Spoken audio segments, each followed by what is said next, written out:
la dynamique d'inscription, en fait, et les prévisions que les comme ça fixées ont complètement explosé. Les Camerounais, c'est dans une ruée.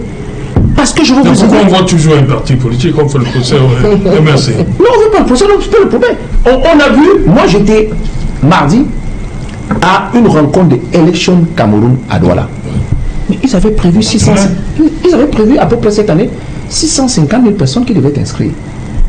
Mais dans certaines dispositions, dans certaines localités, nous sommes à 3 mois, ils sont à 94% déjà de prévision atteinte. Donc ils doivent revoir ça à la hausse. Donc s'ils ajoutaient logiquement les 650 000 sur les 7 300 000, on devrait avoisiner en fin d'année autour de 8 millions. Mais telle que la dynamique est faite, ils s'en rendent compte qu'ils vont se retrouver entre au moins 8 millions, 5 et 10 millions. Conséquence, les statistiques de prévision qui permettent de projeter la victoire du parti au pouvoir sont complètement faussées. D'où ce qui... Exact. Et nous demandons aux Camerounais, allez vous inscrire. Mais comment on sait déjà que cet engouement sera en faveur de... Oui, mais c'est parce que c'est une très bonne question. Si vous êtes en politique, vous ne travaillez pas avec les statistiques, vous n'allez pas. Celui qui fait le plus gros chiffre, la plus grande victoire au RDPC, c'est le président Biya. Et le maximum de voix, 2 730 000 voix. Il est au maximum. Cela représente en termes statistiques à peu près à 6 millions, presque 40%. Et si on a un taux de participation autour de 60%, logiquement le RDPC gagne. Mais cette statistiques ne tiendront pas si nous sommes à 8 millions, à 10 millions d'inscrits. Il va représenter ces cas-là 20%. Et s'il y a un taux de participation de 60%, mathématiquement le président Biya perd. Il est out. C'est ça. Je voudrais faire un petit calcul avec les citoyens qui nous écoutent. Si je vous dis 15 330, ça vous dit quelque chose ces chiffres? Alors, l'année compte 365 jours. En 42 ans, ça fait 15 330 jours qu'on nous a bouffé comme ça. 15 000 jours où on nous a malmenés. Je veux donc demander aux citoyens camerounais, après avoir perdu les 15 000 jours, d'occuper 2 jours pour changer leur avenir. Le premier, c'est pour aller s'inscrire. Et le deuxième jour, c'est pour aller voter. Donc vous dites que les 42 ans, c'est perdu complètement? Puisqu'on ne peut pas faire machine arrière, il est question de rattraper le temps. Il est question de reprendre notre destin en main. Et là, ça ne nous demande plus 15 000 jours pour reprendre notre destin. Il n'en faut que 2. Uniquement 2 jours. Le premier jour, on l'occupe à aller s'inscrire.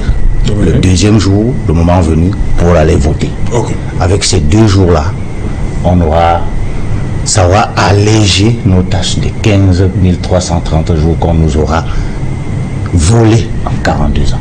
Honorable, pour vous, vous avez l'impression, parce que je crois que vous étiez à l'Assemblée, hein.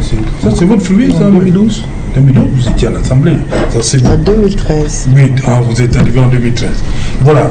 Et les CAM refusent d'être indépendants.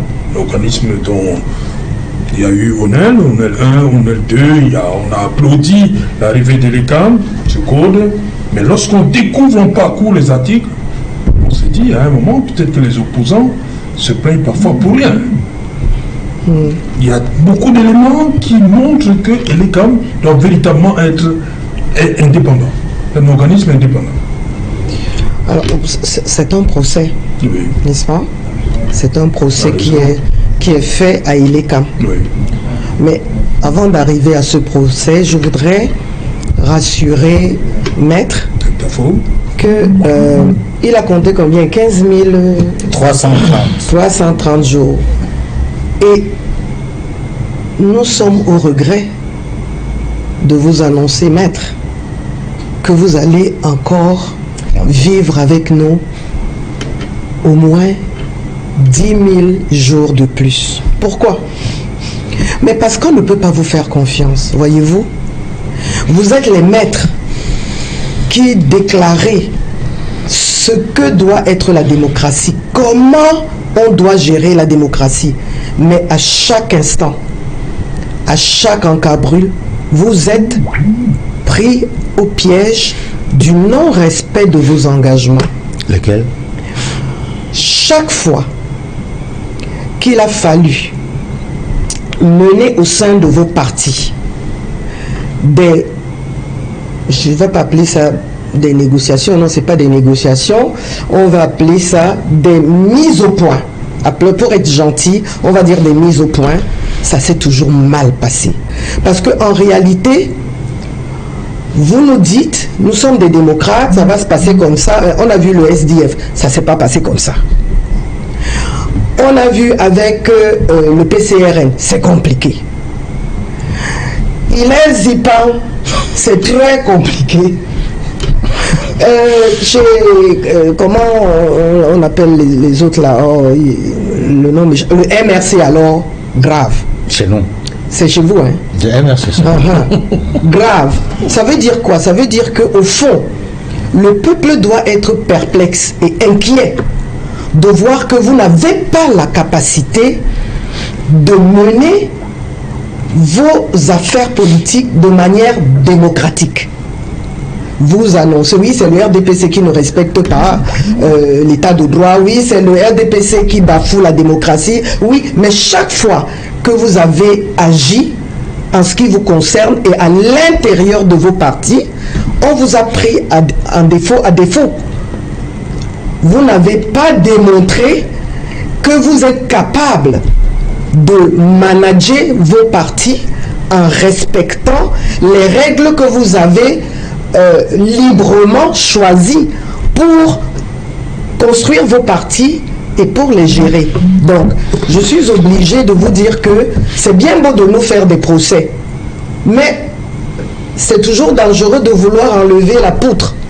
Je vais comprendre si c'est pour ça que non, la poutre qui est dans l'œil du voisin, alors que dans son propre œil, il y a un immeuble.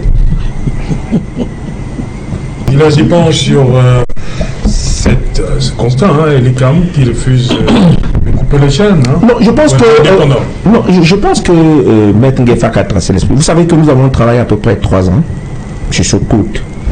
Et nous avons vu les manquements qu'il y a et à peu près les pièges. Un autre article 33. Nous avons travaillé là-dessus, tu vois, 35, qui permet au ministre des Finances de contrôler le budget de l'État. Donc, c'est le ministre des Finances qui décide quand est-ce qu'il donne les moyens à Élection Cameroun pour se déployer. Et de l'autre côté, Élection Cameroun est tenue de finir ses rapports aux ministres d'administration du territoire. Mais l'ECAM, ce n'est pas une entité à part.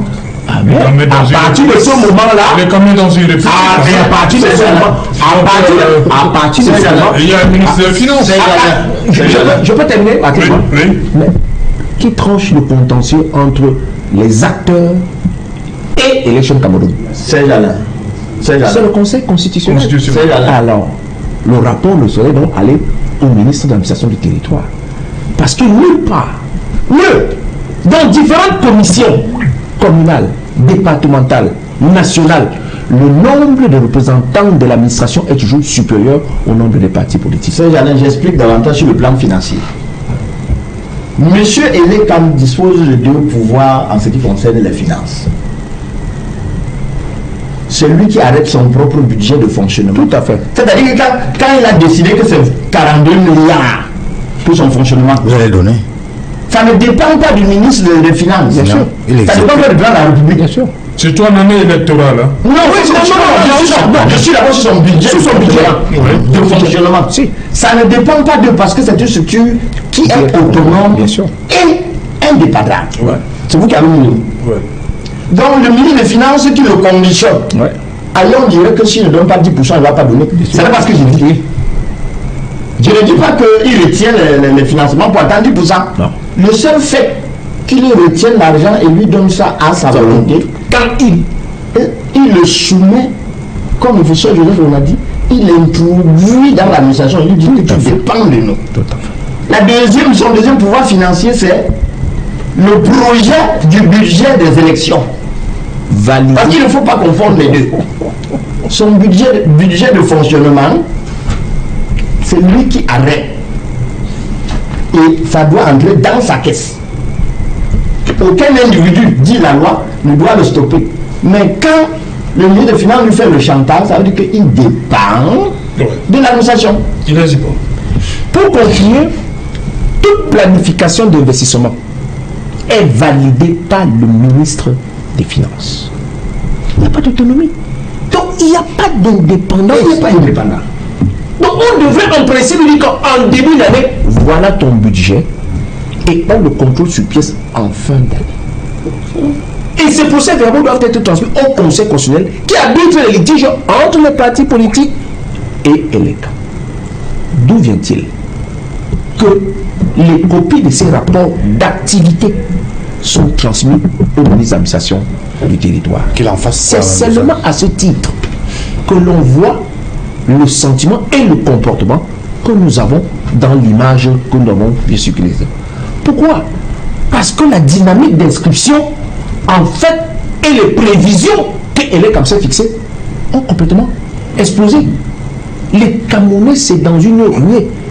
Parce que je veux vous dire. Pourquoi on voit toujours un parti politique comme fait le procès MRC? Non, on ne veut pas le procès, non, c'est pas le problème. On a vu, moi j'étais mardi à une rencontre de Election Cameroun à Douala. Mais ils avaient prévu ils avaient prévu à peu près cette année 650 000 personnes qui devaient être inscrites. Mais dans certaines dispositions, dans certaines localités, nous sommes à 3 mois, ils sont à 94% déjà de prévision à terme. Donc ils doivent revoir ça à la hausse. Donc s'ils ajoutaient logiquement les 650 000 sur les 7 300 000, on devrait avoisiner en fin d'année autour de 8 millions. Mais telle que la dynamique est faite, ils s'en rendent compte qu'ils vont se retrouver entre au moins 8 millions 5 et 10 millions. Conséquence, les statistiques de prévision qui permettent de projeter la victoire du parti au pouvoir sont complètement faussées. D'où ce qui... Exact. Et nous demandons aux Camerounais, allez vous inscrire. Mais comment on sait déjà que cet engouement sera en faveur de... Parce que c'est une très bonne question. Si vous êtes un politique, vous ne travaillez pas avec les statistiques, vous n'allez pas. Celui qui fait le plus gros chiffre, la plus grande victoire au RDPC, c'est le président Biya. Et le maximum de voix, 2 730 000 voix. Il est au maximum. Cela représente en termes statistiques à peu près à 6 millions, presque 40%. Et si on a un taux de participation autour de 60%, logiquement le RDPC gagne. Mais cette statistiques ne tiendront pas si nous sommes à 8 millions, à 10 millions d'inscrits. Il va représenter ces cas-là 20%. Et s'il y a un taux de participation de 60%, mathématiquement le président Biya perd. Il est out. C'est ça qui est en jeu. Nous sommes même si M. Agan a dit, il se dit. Et le résultat, le bilan du RDPC ne les permet pas d'orioler et de prévoir avec aisance. C'est pourquoi donc ils ont donc mis à tout prix tous les guerriers, les va-t-en-guerre, pour déstabiliser tous les partis. Notamment le camarade qui a des années en plus. Mais c'est ce que je dis. Ils ont comment on peut l'opposition qui ne s'entend pas. Tous les partis politiques ont des problèmes. Pourquoi je dis c'est incroyable. Pourquoi je dis si on a atteint le... C'est-à-dire qu'on a atteint le virus de type qu'on est complètement inconscient. Le DCRN inconscient, le MRC inconscient, le MP inconscient, le SDF inconscient. C'est incroyable. C'est impossible. Il voit bien un problème. Ok. Donc, nous disons aux Camerounais, allez vous inscrire. Premier élément. Mais deuxième élément, il y a la menace des hommes politiques.